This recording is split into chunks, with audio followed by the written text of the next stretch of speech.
운명이란 단어가 낯설지 않은 나이가 되었습니다. 누군가를 만나고 또 누군가를 놓치면서 운명은 그렇게 조금씩 바뀌어 갔구나 싶습니다. 크고 작은 일들을 지나며 문득 생각이 들었습니다. 결국엔 사람이었구나. 안녕하세요. 숲으로 가는 길입니다. 오늘도 함께 해주셔서 반갑습니다. 이 책을 읽다 보니 잘 살고 있다는 건 뭘까 하는 생각이 들었습니다. 하루하루를 살아내는 일이 전부인 것 같기도 하고 그러면서도 어딘가 더 나아지고 싶다는 마음도 스칩니다. 저자는 말합니다. 운명은 정해진 게 아니라 내가 어떻게 선택하고 살아가는가에 따라 달라진다고요. 오늘 소개해드릴 책 사람이 운명이다. 김승호 저자의 책입니다. 펴낸 곳은 세멘파커스입니다. 이 책의 저자 김승호 선생님은 주역을 단지 동양 고전이 아닌 삶의 원리를 설명하는 과학으로 풀어낸 연구자입니다. 수십 년간 주역과 철학, 과학을 넘나드는 공부 끝에 운명은 선택과 처세의 결과라는 분명한 메시지를 던집니다. 이 책에서 반복되어 나오는 말이 있습니다. 사람을 잘 만나야 한다. 사람이 곧 운명이다. 결국 누구를 만나고 어떻게 관계를 맺느냐는 우리가 어떤 삶을 살게 될지를 결정짓는 어쩌면 가장 현실적인 운명의 선택일지도 모릅니다. 저자는 현실적인 자기인식과 각성을 유도하며 단순한 희망이 아닌 희망을 향한 실천적 태도를 강조합니다. 손자병법, 공자, 주역, 맹자 등 동양 고전의 지혜를 인용하여 글의 무게감과 철학의 깊이를 더합니다. 그의 글은 단정하고 직설적입니다. 우회하지 않고 때로는 솔직하다 못해 조금 따끔하게 다가오기도 합니다. 하지만 그 안엔 삶을 오래 들여다본 사람의 단단한 통찰이 녹아 있습니다. 어떻게 말하고 어떻게 행동하고 어떤 태도를 갖고 사느냐.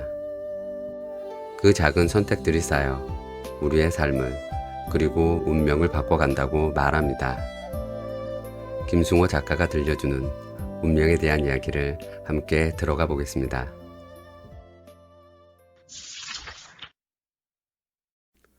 나쁜 운명에 휘말리는 원인. 세상에는 아주 다양한 사람들이 살고 있다.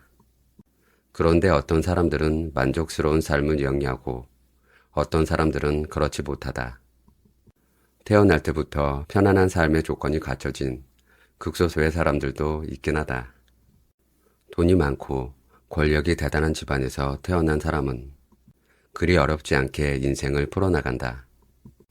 반면 아주 어려운 조건에서 태어나는 사람도 있다. 신체적인 장애를 가지고 태어난다거나 부모가 너무 가난하여 생존 경쟁에 항상 뒤처질 수밖에 없는 사람들도 있다. 어째서 이런 운명을 타고나는 것일까? 왜 차이가 생기는 걸까? 수많은 이유가 있을 테니 그것을 다 파헤쳐 규명할 수는 없다. 여기서는 극단적인 경우를 제외하고 평범한 우리네 인생에 대해 생각해 보겠다. 누가 나쁜 운명에 휘말리는가?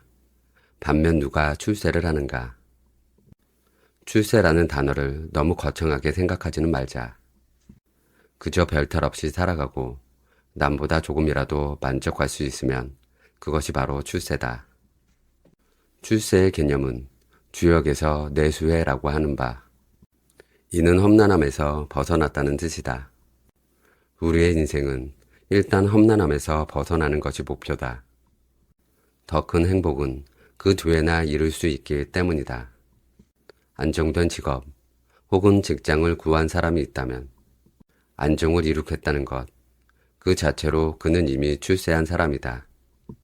그렇지 못한 사람도 무수히 많지 않은가. 내가 아는 어떤 사람은 40여 년 전부터 거리를 돌아다니며 보잘것없는 물건을 팔고 있는데 지금까지도 그렇게 살고 있다. 그것이 그 사람의 운명이든 아니든 그는 긴긴 세월 동안 험난함에서 벗어나지 못한 것이다. 험난함 속에 있는 사람은 하루하루가 고통의 연속일 뿐 아니라 앞날에 더 큰 불행이 기다리고 있을지도 모른다. 험난함 속에 오래 있어서는 안 된다. 사람에게는 어느 정도의 안정이 필요하다. 그러나 안정된 삶이 어디 그리 쉬운가? 아주 어렵다. 그렇다면 험난함에서 탈출하는 방법은 무엇이 있을까? 나이가 어린 사람은 아직 그의 앞날을 예단할 수 없다. 하지만 나이가 든 사람은 어느덧 운명이 결정되어 버렸다. 어떤 사람은 험난함에서 벗어나 더 큰 행복을 향해 질주하는가 하면 또 다른 사람은 험난함 속에서 계속 허우적거리고 있다. 이러한 운명들은 도대체 어떻게 발생했을까? 그것은 오랜 시간을 거쳐 서서히 이루어진 것이지만 그 안에는 수많은 기회가 있었을 것이다. 좋아질 기회나 나빠질 기회, 크고 작은 수많은 기회. 인생은 기회의 연속이다. 그리고 그 기회는 선택의 순간들로 길게 이어져 있다. 선택의 순간, 즉 기회는 언제 나타날지 알 수 없다. 하지만 우리가 기회의 바다에서 살고 있는 것은 분명하다. 이 속에서 운명도 결정된다. 잘 선택하여 꽃을 피우면 위로 올라가고 잘못 선택하면 꽃은커녕 바닥으로 추락하는 법이다. 그러므로 인생은 철저한 선택의 전장이라 할 수 있다. 그 속에 절망과 희망이 함께 뒤섞여 있다. 기회의 순간에 훌륭한 선택을 할 수 있는 사람이 운명을 바꿀 수 있다. 그러한 선택의 능력과 지혜는 거저 얻어지는 것이 절대 아니다. 평소에 갈고 닦으며 무한히 노력해야 한다. 그리하여 선택의 능력을 갖추었다면 그는 진정으로 출세를 향해 나아갈 수 있다. 좋은 운명을 끌어내는 씨앗이 인생이라는 대지에 심어진 셈이다. 선한 자에게는 남는 경사가 있다. 인간은 누구나 출세를 염원하며 살아간다. 출세는 성공과 같은 뜻으로 소박한 경우도 있고 거대한 경우도 있다. 거대한 성공은 요즘 말로 대박이라고 하는데 이는 노력 이상의 성과를 얻은 것이기 때문에 누구나 바랄 수는 없는 일이다. 하지만 보통 출세라고 하는 것은 편안함을 뜻하는 정도로서 누구나 바라볼 수 있다. 물론 아무리 작은 성공이라도 거저 얻을 수 있는 것은 아니다. 특히 수많은 사람이 경쟁하는 사회에서 남보다 앞서 정착하려면 운도 필요하고 각별한 노력도 필요하다. 나에게 복을 주는 사람을 만나고 귀하게 처세하면 반드시 성공하는가? 반드시 운명이 바뀌는가? 많은 사람들이 이를 궁금해한다. 여기서 중요한 것은 반드시라는 것이다. 그저 성공할 확률이 높아진다고 하면 맥이 빠진다. 반드시 성공할 수 있는가가 궁금할 뿐이다. 좋은 운명을 기대한다면 막연히 생각만 해서는 안 된다. 운이 좋아지길 바라고 원해야 한다. 운명에 신경을 쓰고 정성을 들여야 한다는 뜻이다. 잘 생각해보자. 운명이란 것은 도대체 어떻게 발생하는가? 그것은 길게 말할 것도 없이 인간의 행실에 의해 발생한다. 재수 없는 행동만 일삼는 사람은 미래도 재수 없는 법이다. 반면 행실이 위대한 사람은 반드시 좋은 미래가 온다. 정말 그럴까? 그것을 어떻게 보장할 수 있는가? 이는 다소 난해한 문제다. 책을 한 권 읽는다고 해서 단번에 이해할 수 없다는 뜻이다. 운명의 원리는 아주 심오하기 때문에 여기서 다 얘기할 수는 없다. 하지만 옛 성인이 아주 간단한 말로 그 섭리의 핵심을 밝혀놓았다. 행실이 선한 자에게는 반드시 남은 경사가 있다. 재수 좋은 행위는 특별한 것이 아니다. 선한 행실, 그 자체를 말한다. 다른 말로 하자면 좋은 처사가 된다. 세상을 바르게 살면 행운이 온다는 것이 얼마나 자연스러운가. 세상을 바르게 산다는 것은 또한 무엇인가. 이는 인간을 대함에 있어 그 뜻과 태도가 옳다는 뜻이다. 삶에 대한 모든 행실, 그것이 바로 인생 그 자체인 것이다. 인생을 제대로 산 사람과 그렇지 않은 사람은 무한한 차이가 있다. 성공과 실패, 행복과 고통, 안정과 험난함, 여유와 빈곤 등은 사는 동안 어떻게 행동했느냐의 결과일 뿐이다. 그렇다고 치자. 그래도 좋은 날은 언제 오냐고 강력하게 묻고 싶은가? 언제, 반드시. 이에 대해 말하는 것이 이 장의 주제이다. 어려운 문제는 아니다. 언제 이기는 날이 오느냐에 대해 손자가 말한 바 있다. 처세가 훌륭하다는 것은 아군과의 싸움에서 이길 수 있는 병법과도 같은 것이다. 손자는 이렇게 말했다. 지지 않을 자리에 서서 이길 수 있는 때를 기다린다. 이 말을 운명에 관한 표현으로 다시 말하자. 불행해지지 않을 자리에 서서 좋은 날을 기다린다. 이를 다시 도박꾼의 표현으로 번역해보자. 잃지 않을 자리에 서서 딸 수 있을 때를 기다린다. 다소 막연한가? 처세의 측면에서 말해보자. 실패하지 않을 태도를 유지하면서 성공할 날을 기다린다. 이것을 설명해 보겠다. 실패하지 않을 태도는 옳은 처세를 말하는 바, 이런 사람은 후배들이 받들어주고 선배들이 이끌어주며 동료들은 함께 가자고 권유할 것이다. 그러니 일단 성공은 어렵지 않다. 확률적으로 아니다. 인간은 경제적으로 성공하고자 한다. 그러기 위해서는 사람이 필요한 법이다. 좋은 사람은 누구에게나 필요하다. 확률로 말하자면 100% 이상이다. 병법의 달인인 손자는 지지 않음이 곧 승리라는 것을 깨닫고 있었다. 나 자신을 하늘시장에 내놓았다고 생각해보라. 사람은 사람을 필요로 하기 때문에 고운 짓을 하면서 기다리면 반드시 기회가 오게 되어 있다. 만약 당신이 사장이 되어 진급시킬 사람을 고른다면 어떤 사람을 진급시키겠는가? 당신이 사업을 한다면 누구와 거래하겠는가? 당신이 동업자를 구한다면 어떤 사람을 고르겠는가? 인간에게 필요한 무수히 많은 질문의 답은 하나다. 행실과 처신이 바른 사람, 이런 사람이 필요한 것이다. 손자의 가르침처럼 승리에 너무 집착해서는 안 된다. 좋은 사람을 만나고 그에게 올바른 처세를 하고 나서 기다려야 한다. 기회는 많다. 아니, 넘쳐난다. 손자의 가르침은 무작정 행운을 기다리라는 것이 절대 아니다. 제대로 행동하면서 기다리라는 것이다. 열심히 일한 농부는 결실을 의심하지 않는 법이다.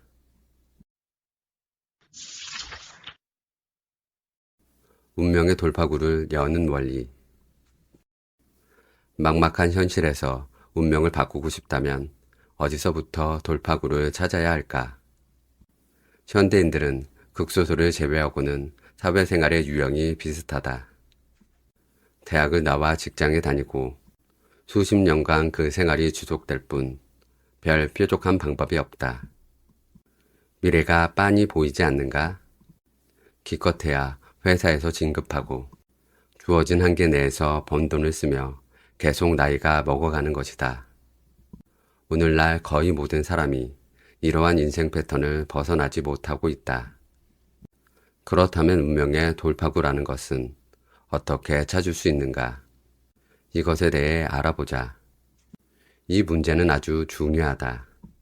한계가 저명한 생활에 갇힌 사람은 처세를 아무리 잘한다고 해도 미래가 특별히 달라질 게 없기 때문이다. 독자 여러분들은 지금 어떤 한계에 갇혀 있는가? 이 문제에 대해 심도 있게 다루어 보자. 우선 묻겠다. 당신은 잘 살고 있는가? 확실히 생각해보고 대답하기 바란다. 돈이 많은가를 묻는 게 아니다. 당신은 지금 어떤 한계에 갇혀 있을 것이다. 가정 문제든 직장 문제든 자식 문제든 누구나 저마다의 감옥에서 산다. 하지만 감옥 같은 곳에서 최선을 다하고 있는가?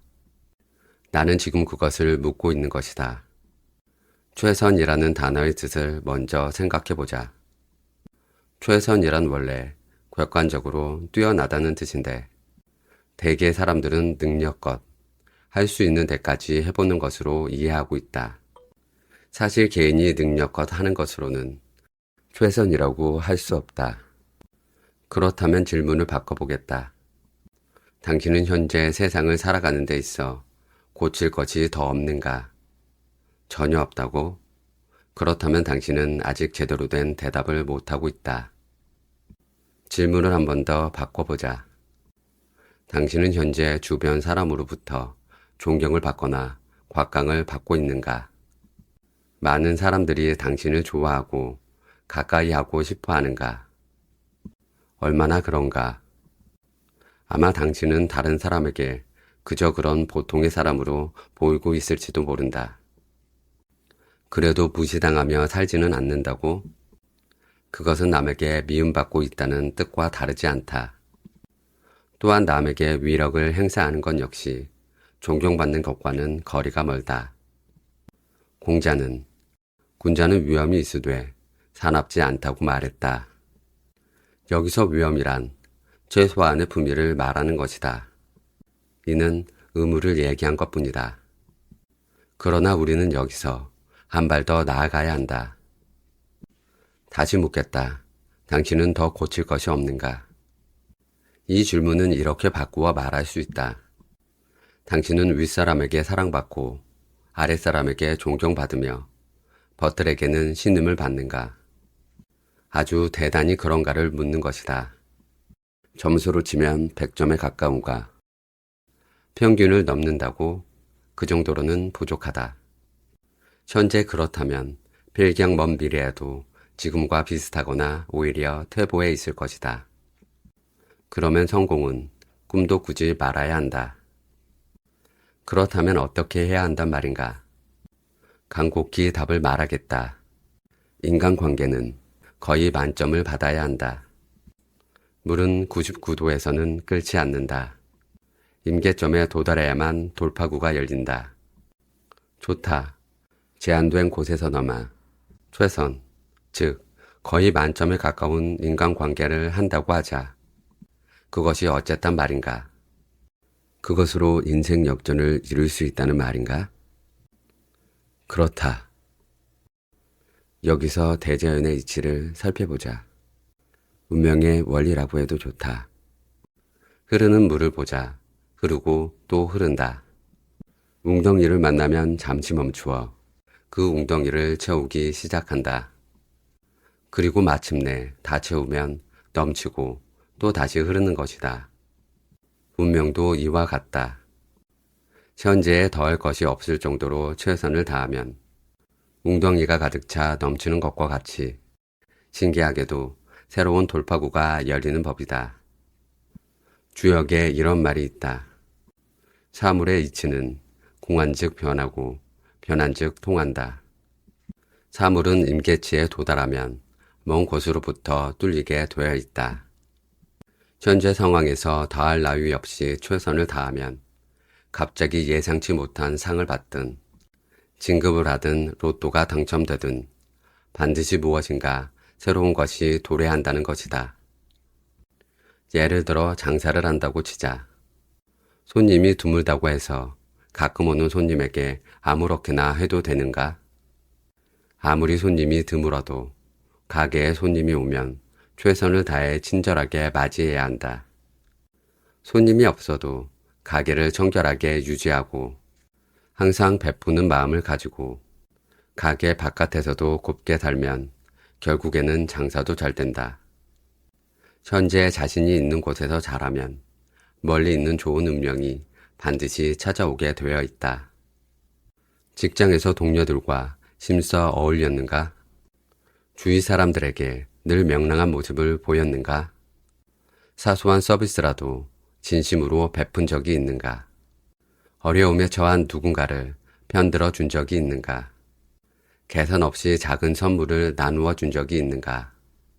누군가가 내기 전에 먼저 차값을 낸 적이 있는가? 스스로 사무실 청소를 한 적이 있는가? 남을 돕기 위해 퇴근을 미룬 적이 있는가? 옆 부서 사람과 마주치면 깍듯하게 인사를 했는가? 회식 자리에서 끝까지 남아 있었는가? 겸손했는가? 남이 말하면 진지하게 듣고 고개를 끄덕여줬는가? 계속 적어 나가면 100가지도 넘게 쓸 수 있다. 과연 당신은 그 중에 몇 가지나 잘하고 있는가? 잘하고 있는 것이 넘치도록 많다면 운명의 신이 당신을 좋은 곳으로 끌고 갈 것이고 주위 사람들도 당신을 높은 곳으로 올려줄 것이다. 다시 말해 가득 채우면 넘쳐 흐르는 것이 자연의 이치이자 운명의 원리다.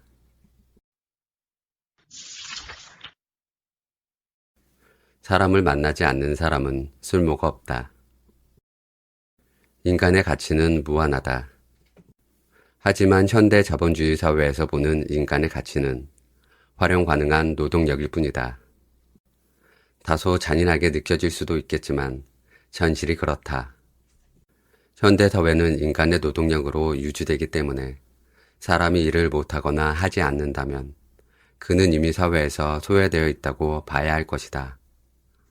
아인슈타인은 만년의 어느 생일날 기자들에게 이렇게 말했다. 여러분들이 오늘 나의 생일에 이렇게 모인 것은 내가 무언가 새로운 이론을 발표할 것이라는 기대 때문이라고 생각됩니다. 하지만 나는 더 이상 무엇인가를 연구할 능력이 없습니다. 나의 쓸모는 다한 것이죠. 미안합니다. 씁쓸한 얘기지만 일할 수 있는 능력에는 쓸모라는 개념이 담겨 있다. 일의 종류는 참으로 많다. 단순 노동에서부터 전문적인 일까지 무척 다양하다. 여기서 한 번 더 잔인한 얘기를 해보자. 인간이란 곧 노동력을 말하는 걸까? 이렇게 결론 내리면 너무 끔찍한가? 현실 사회의 일반론이 그렇긴 하지만 인간의 가치는 노동력 말고도 다른 무엇이 분명 존재한다. 이것에 대해 고찰해보자. B라는 사람이 있다. 이 사람은 중소기업에 다니는데 일은 그냥저냥 하는 편이다. 유능하지는 않지만 그래도 쫓겨날 정도는 아니다. 그냥 평범한 직장인인 것이다. 다만 한 가지 문제가 있다. B는 업무 시간 외에는 직장 동료들과 전혀 어울리지 않는다. 조금 이상하기는 해도 이것이 법적으로 정해진 사항은 아니어서 직장 생활을 유지할 수는 있다. 유지. 과연 유지할 수 있을까? B는 차를 마시는 자리든 회식 자리든 퇴근 후에는 어떤 모임에도 일절 참가하지 않는다. 사장이 권하든 상사가 권하든 동료가 권하든 냉정하게 거절한다.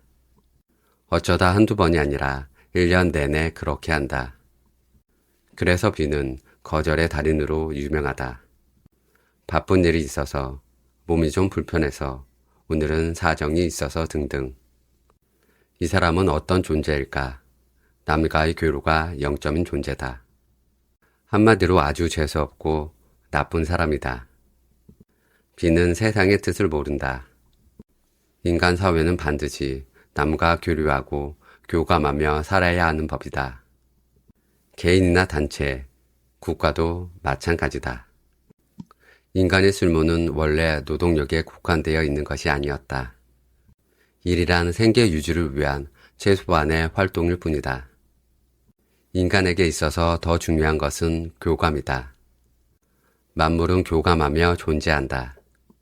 인간은 더할 나위가 없다. 멀고먼 옛날 조물주가 인간을 만들었을 때 애초부터 제일의 요구사항이 있었다. 그것은 바로 남과의 교류, 즉 교감이었다. 맹자는 이렇게 말한다. 저 하늘의 때는 땅의 이익만 못하고 땅의 이익은 인간의 화합만 못하다. 화합이 바로 교감인 바 인간으로서 이보다 중요한 것은 아무것도 없다. 인간이 일을 못해도 남과 교감하는 것을 중단해서는 안 된다. 노동력은 인간이 가진 여러 가지 능력 중 하나일 뿐이다. 그러나 인간끼리의 교감은 삶의 모든 것이다. 그리고 그러한 교감은 더 많은 것을 창조할 수 있다.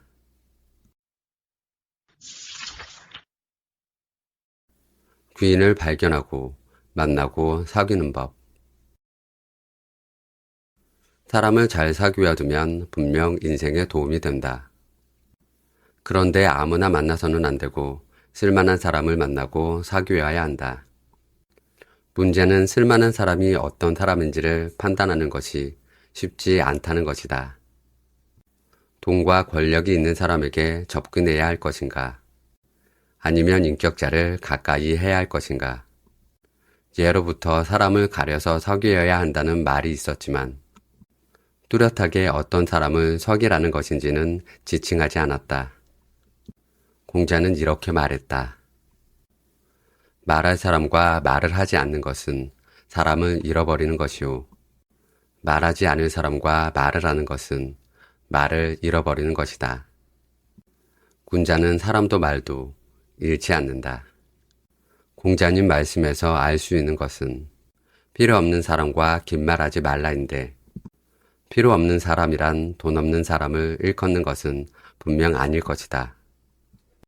말해야 할 사람과 말하라는 것은 쓸모 있는 사람과 말하라는 것이지만 쓸모 있는 사람이 심 있는 사람은 확실히 아니다. 그렇다면 도대체 누구와 말을 하라는, 즉 사귀라는 것인가? 일견 어려운 문제 같다.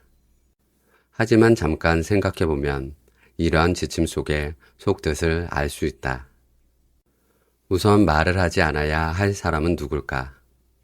비록 힘과 권력이 있는 사람이라 할지라도 인간 됨됨이에 문제가 있고 싸가지가 없다면 상종하지 말라는 것이다. 왜냐? 그런 사람이 남을 도울 리 없고 도와준다 하더라도 그의 도움을 받은 사람은 값비싼 대가를 치러야 할 것이다. 또한 그런 사람 가까이에 있으면 나까지 덩달아 나쁜 놈이 되기 때문이다. 그런데 세상에는 비인격자이면서도 소위 성공한 사람이 너무 많다. 이상한가? 그렇지 않다. 나쁜 사람이라도 성공한 사람을 유심히 살펴보면 그럴 만한 장점이 분명히 있다. 예를 들어 그가 복이 많은 사람이라면 우리는 그 점을 존중해야 한다. 복 있는 사람을 존중하면 우리도 복을 받게 되어 있다. 왜냐하면 그는 우리가 모르는 어떤 면에서 겸허한 사람으로서 그만큼 복받을 자격이 있기 때문이다.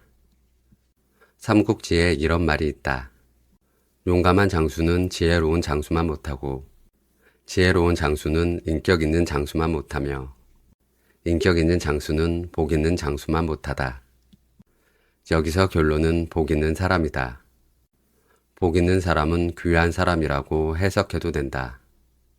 반대로 복이 없는 사람은 천박한 사람이다. 재수 없는 사람이라고 해도 된다. 귀한 사람이란 지위가 높은 사람이나 부유한 사람도 해당되겠지만 인격이 고매한 사람, 복이 많은 사람, 장점이 많은 사람도 해당되는 것이다. 또한 천박하고 재수 없는 사람이란 가난하고 힘없는 사람이 아니다. 곧 망해도 이상하지 않을 정도로 행실이 나쁜 사람, 사기꾼, 도적놈, 교양이 없는 인간 등이다. 그러나 일단 사람을 만나면 그가 누군지 긍정적으로 바라봐야 한다. 그리고 나서 그 중에 쓸모없는 놈에게는 가급적 말을 적게 해서 사귀게 될 수 있는 상황을 미연에 방지해야 할 것이고 쓸모 있는 분을 만나면 말을 잘 건네서 사귀게 될 가능성을 높여야 한다. 하지만 지나치게 사람을 차별하면 나 자신이 얌체 같은 사람이 되므로 귀인으로부터 버림받게 된다. 인간관계는 인생의 외교다.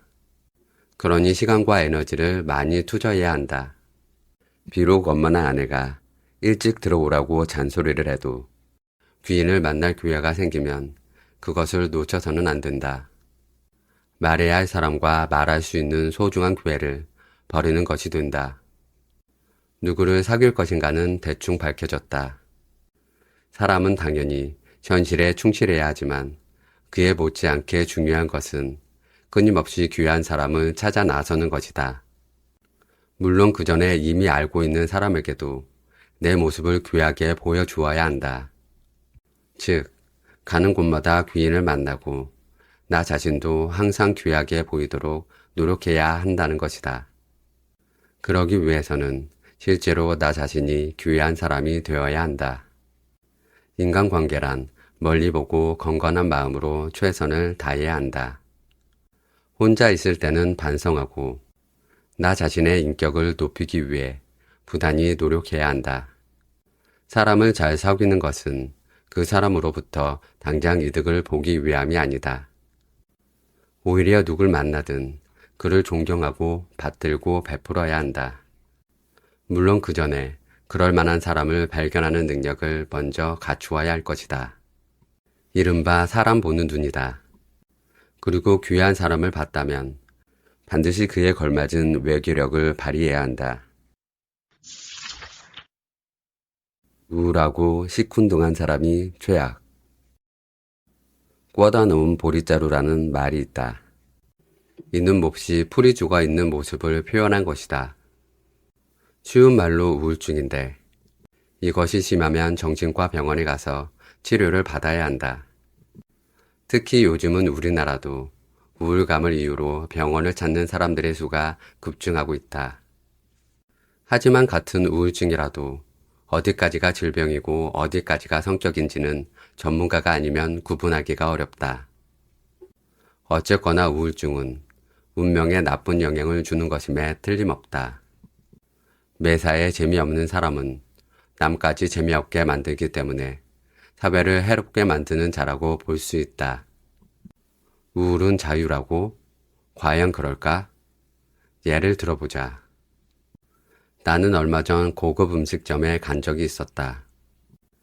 음식 맛도 좋고 실내도 잘 꾸며놓아서 상당히 즐거웠다.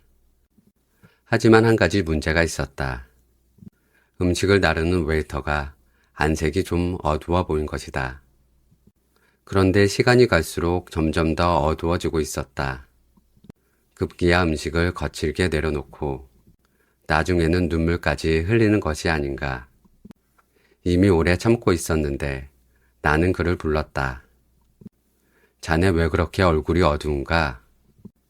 슬픈 일이 있어서요. 그게 뭔데?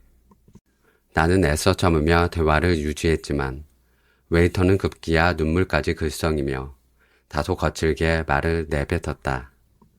어제 애인과 헤어졌어요. 기가 찰 노릇이었다.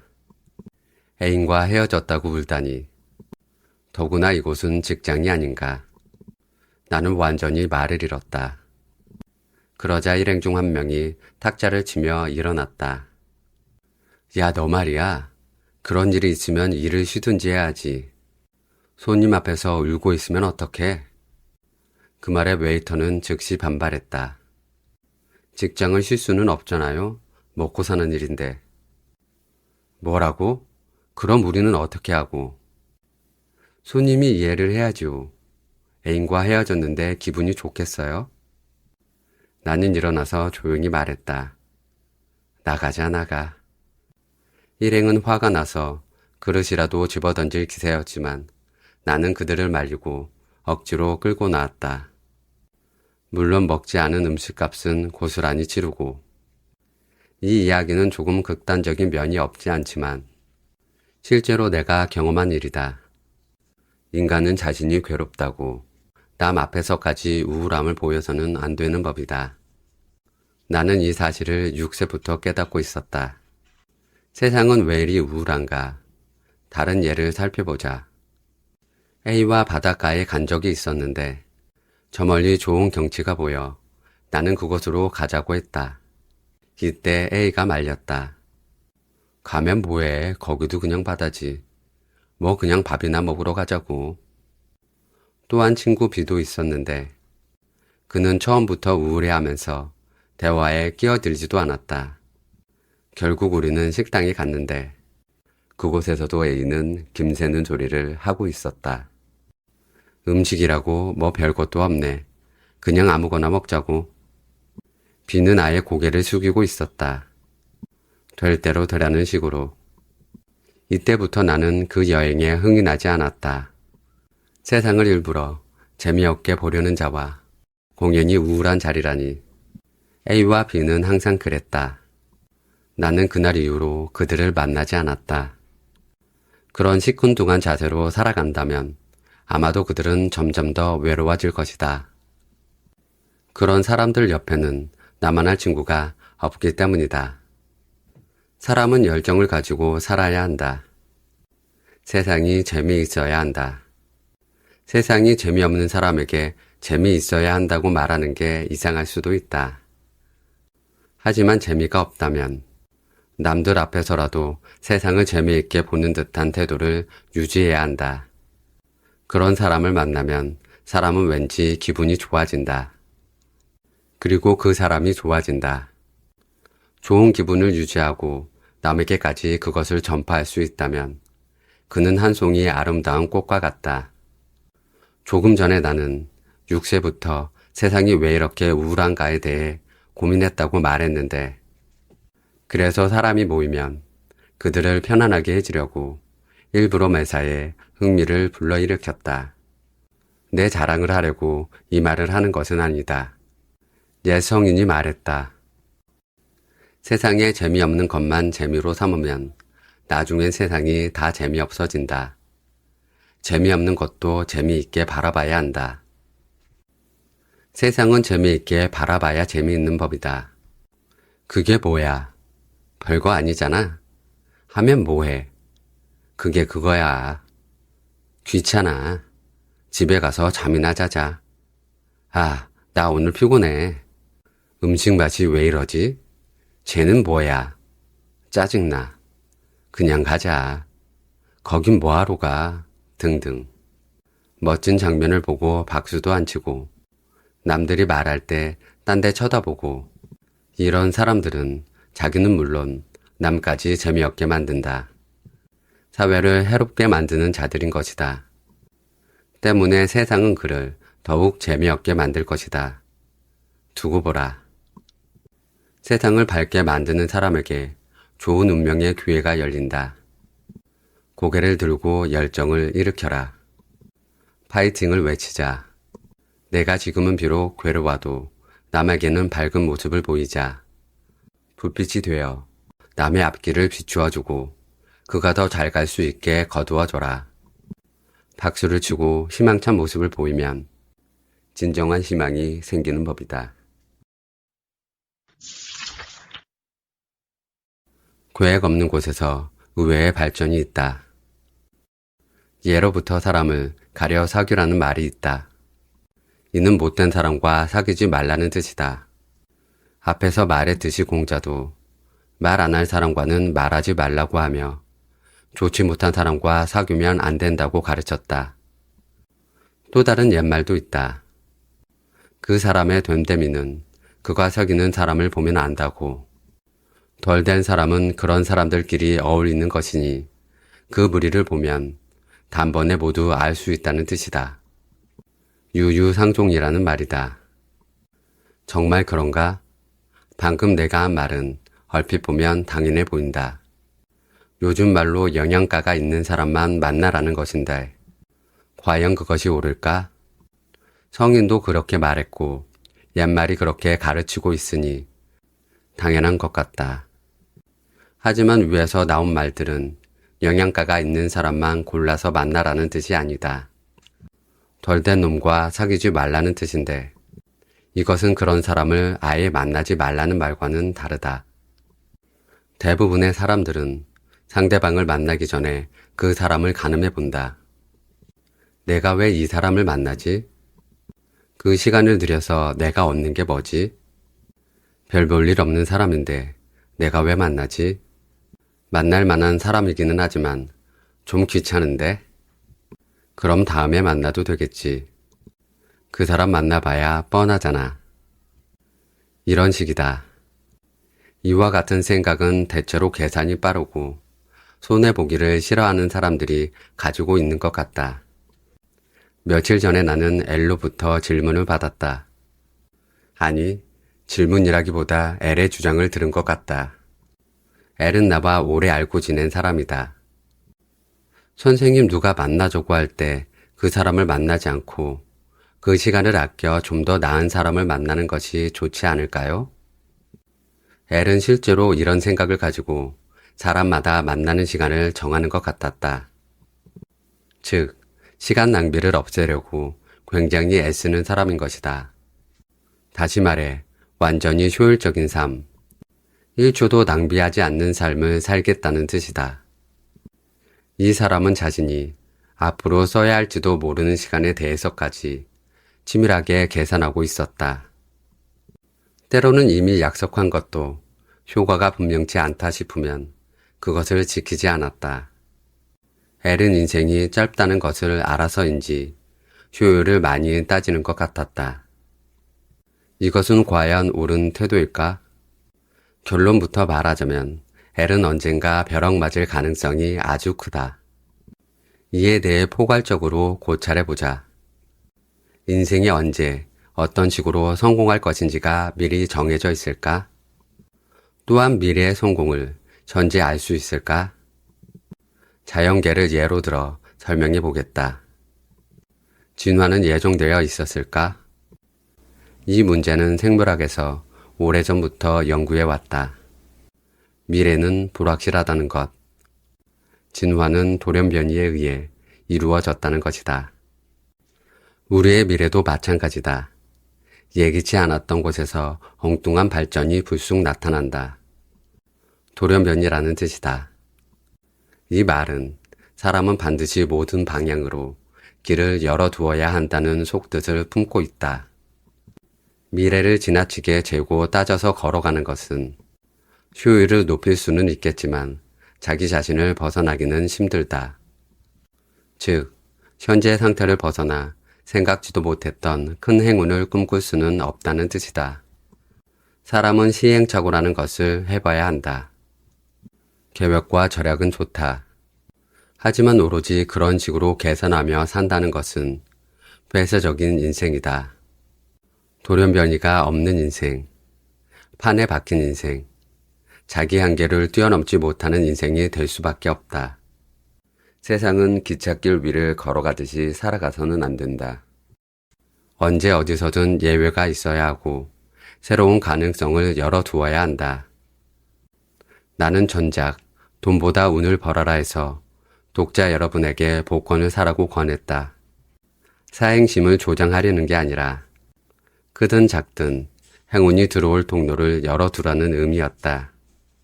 인생의 시간을 반드시 효율적으로 써야 하는 것은 아니다. 오로지 효율이 전부는 아니라는 말이다. 이유는 세 가지다. 첫째, 도대체 무엇이 효율적인지 인간은 절대 알 수 없다. 둘째, 생각할 수도 없고 생각해 보지도 않은 그 어떤 새롭고 의외적인 길을 항상 열어두어야 한다. 그래야만 전기가 통하듯이 운이 내 인생에 찾아와 흐른다. 셋째, 자기 변화를 위해 계획하지 않은 곳으로도 뛰어 들어가 봐야 새로운 기회를 잡을 수 있다. 시간 투자는 반드시 모험과 낭비가 있어야 한다. 매번 그러라는 것은 아니다. 종종 그렇게 하면 된다. 완벽하게 계획을 짜고 그것에 맞춰 사는 사람은 어리석다. 신도 그렇게 살지는 않는다. 진화는 자유롭고 때로는 어리석기까지 한 무질서한 곳에서 발생하는 법이다. 우리의 과거를 돌아보자. 모든 것이 내가 예측한 대로 되어왔던가? 사람은 계획 없는 곳에서 오히려 발전한다. 그래서 옛 성인이 말했다. 날마다 새로워져라. 새로워진다는 것은 자기가 늘 반성해왔던 방식을 반성하고 고쳐보라는 뜻이다. 공자도 이렇게 말했다. 생각하되 배우지 않으면 위태롭다. 자기 혼자만의 생각을 아무런 외부 검증 없이 영원히 실천한다면 이는 아주 위태로운 운명이다. 그래서 꽉 짜인 사람은 한마디로 흉하다. 대자연의 법칙은 때로 단단한 것을 혹독하게 공격하는 법이니 시급히 부드러움을 갖추어야 한다. 재물에 대해 인색한 사람은 반드시 큰 손해를 볼 것이고, 시간에 대해 지나치게 인색한 사람은 일찍 죽거나 큰 사고를 당할 수 있다. 늘 그렇듯이 하늘은 지나침을 벌준다. 이에 대해 나도 반성했다. 아무리 힘들고 바쁘더라도 처음 보는 사람에게 시간을 좀 더 할애하자고. 지나간 나의 인생을 되돌아보니 효율을 추구하다가 비효율의 나락으로 떨어진 적도 있었던 것 같다. 분명 어리석은 일이었다.